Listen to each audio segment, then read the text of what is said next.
Shalom saudara-saudara yang kekasih dalam Tuhan. Saya mengucapkan selamat Hari Paskah.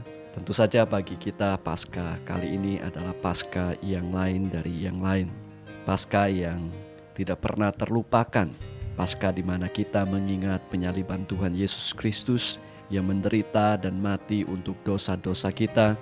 Kita merayakan Paskah ini di tempat kita masing-masing untuk kita mengingat akan kasih dan pengorbanan Yesus yang begitu besar dalam kehidupan kita. Di Singapura kita dianjurkan untuk tinggal di rumah kecuali ada keharusan yang berhubungan dengan pekerjaan yang esensial atau belanja makanan.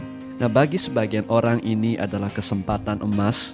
Mereka bisa meluangkan waktu bersama dengan keluarga, bisa istirahat yang cukup, ataupun waktu untuk baca firman Tuhan dan berdoa. Namun sebagaimana sisi positif yang bisa kita dapatkan, sisi negatif kadang juga timbul tak terduga.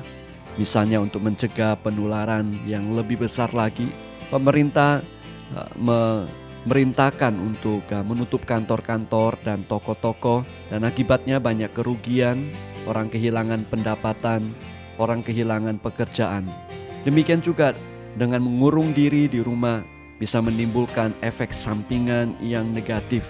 Apabila tidak dimanage dengan baik, maka hal itu akan membawa kerugian yang sangat besar dalam kehidupan kita, bahkan dalam rumah tangga kita. Salah satu contohnya misalnya angka perceraian yang sangat tinggi melonjak di Wuhan oleh karena lockdown yang berjalan beberapa bulan. Mungkin itu menimbulkan konflik di antara mereka. Ketika hidup bersama dalam ruang yang terbatas dalam waktu yang lama, bukanlah hal yang gampang untuk dilakukan. Perselisihan bisa timbul. Oleh karena itu, kita harus berusaha untuk menghindari, memitigasi, dan meredakan. Beberapa bagian dari firman Tuhan membantu kita, khususnya dari kitab Amsal, bagaimana kita hidup dengan bijaksana dalam keadaan dan situasi yang mungkin penuh dengan tantangan. Salah satu hal yang dikemukakan oleh kitab Amsal adalah bahwa tidak gampang untuk kita hidup bersama apabila ada pertikaian dan pertengkaran di antara kita dalam rumah tangga. Itu sebabnya Alkitab berkata dalam Amsal 21 ayat 19 bahwa lebih baik tinggal di padang gurun daripada tinggal dengan perempuan yang suka bertengkar dan pemarah. Tentu saja ayat ini juga berlaku untuk laki-laki. Oleh karena itu kita harus belajar untuk hidup dengan bijaksana. Amsal pasal 3 ayat yang ke-30, janganlah bertengkar tidak semena-mena dengan seseorang jikalau ia tidak berbuat jahat kepadamu. Dengan kata lain, sebisa mungkin Anda jangan memulai pertengkaran. Sebisa mungkin Anda toleransi satu dengan yang lain. Sebisa mungkin Anda belajar untuk memberikan ruang yang lebih besar lagi kepada orang-orang sekitar kita yang kemungkinan juga menghadapi tantangan, pergumulan, dan kesulitan dalam hidup mereka sendiri. Nah, untuk supaya tidak terjadi pertengkaran, maka yang paling bagus dan paling utama adalah berusaha untuk tidak memulai pertengkaran lebih dahulu. Nah, andai kata kalau sudah terjadi, bagaimana?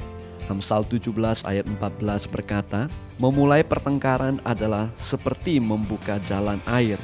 Jadi undurlah sebelum perbantahan mulai. Amsal 26 ayat 21 berkata, seperti arang untuk bara menyala dan kayu untuk api, demikianlah orang yang suka bertengkar untuk panasnya perbantahan. Kalau sebisa mungkin andai kata pun sudah mulai terjadi pertengkaran, maka yang terbaik buat kita adalah berusaha untuk mundur dari pertengkaran itu. Di dalam kitab Amsal 30 ayat 33, sebab kalau susu ditekan, mentega dihasilkan, dan kalau hidung ditekan, darah keluar, dan kalau kemarahan ditekan, pertengkaran timbul. Apabila ada orang yang sudah marah, mungkin pasangan kita, mungkin orang tua kita, mungkin anak-anak kita, mari saudara kita belajar untuk meredakan kemarahan itu. Kalau kelihatan pasanganmu sudah mulai marah atau tidak senang atau tersinggung, jangan dibicarakan lagi perkara itu, jangan komplain lagi. Maka hal itu Anda tidak menambahkan bara kepada api yang sudah ada. Nah, saudara yang kekasih dalam Tuhan, salah satu sebab daripada pertengkaran seringkali timbul oleh karena ada kesombongan dalam hati kita.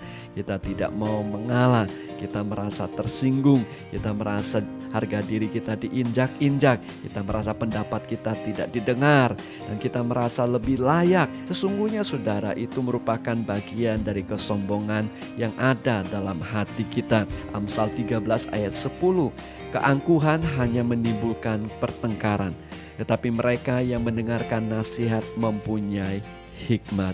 Mari kita belajar untuk merendahkan hati kita di hadapan Tuhan, di hadapan pasangan kita sekalipun, supaya kita tidak menimbulkan konflik yang tidak perlu dalam rumah tangga kita. Ya, kita belajar merendahkan hati apabila pendapat kita tidak diterima.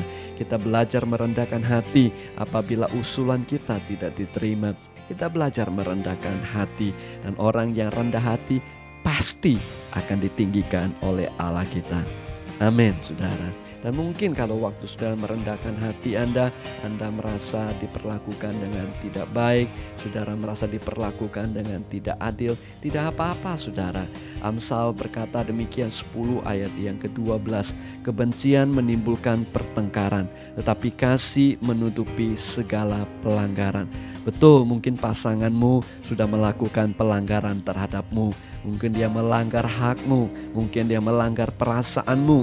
Mari saudara, dengan kasih kita menutupi semuanya itu. Kita mengampuni, kita memberkati mereka. Dan firman Tuhan mengatakan kepada kita, kalau kita mengampuni, maka kita sendiri juga diampuni akan segala dosa dan kesalahan kita di hadapan Tuhan. Nah, sangat penting juga kita terapkan dalam hidup kita.